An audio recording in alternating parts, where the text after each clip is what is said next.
आपका दिल आपकी रूह का मरकज है। ये अल्लाह की कुदरत का करिश्मा और उसकी निशानी है।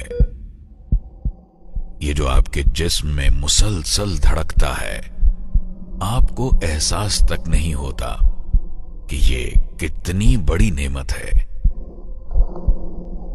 इस दिल का एक रूहानी पहलू भी है। यही दिल है कि जो जिंदगी की तमाम तरगीबात और तमाम तर दुनियावी आसाइशात के लिए आसान शिकार साबित होता है। अपनी रोजमर्रा जिंदगी में इस्तेमाल होने वाली हर मशीन की हमें देखभाल की जरूरत महसूस होती है। मतलूबा मकासद की हुसूल के लिए हमें उसके अंदर मुस्तकिल तौर पर मुनासिब ईंधन डालना पड़ता है। हमारा दिल भी कतन किसी ऐसी मशीन से मुख्तलिफ नहीं।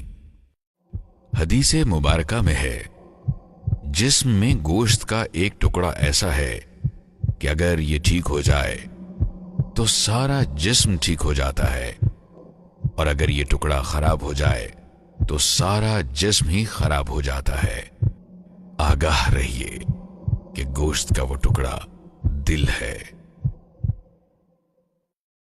बिल्कुल इसी तरह जिस तरह आप अपनी मताए हयात को दुनिया के खतरात से बचा के और हिफाजत से रखते हैं, आपका दिल भी कतन उससे मुख्तलिफ नहीं।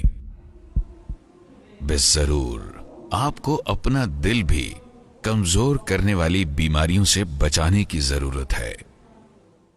इसी तरह आपके मलबूसात गंदे हो जाएं तो हर दफा आप इन्हें धोने की जरूरत महसूस करते हैं। आपका दिल भी इससे मुख्तलिफ नहीं। इसे भी बीमार कर देने वाली रोजमर्रा की आलूदगी से साफ रखने की जरूरत है।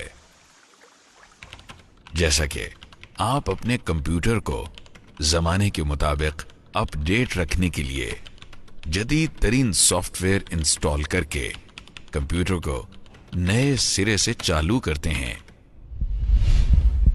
आपका दिल भी इससे मुस्तस्ना नहीं। सो इस कीमती तरीन मशीन को अल्लाह के जिक्र से गाफिल ना होने दें और इस मशीन के लिए वाजिब सहूलियात फराहम करने में कोताही ना करें। दिल को इसी तमानियत की फिजा में रखिए जिसका ये तलबगार है। अला बिज़िक्रिल्लाहि तत्मइन्नुल क़ुलूब। अल्लाह की याद ही वो चीज है जिससे दिलों को इत्मीनान नसीब होता है। जिक्र इलाही को अपने रोजाना मामूल का हिस्सा बनाइए। सदकात व खैरात से अपने दिल को नरम कीजिए। रसूलुल्लाह सल्लल्लाहु अलैहि वसल्लम पर कसरत से दुरूद पढ़िए, वो जो आपको याद करके रो दिए और जिन्होंने हमारे गायबाना ईमान लाने की तहसीन फरमाई थी। कुरान मजीद दिलों की दवा है। इसकी बकसरत तिलावत कीजिए।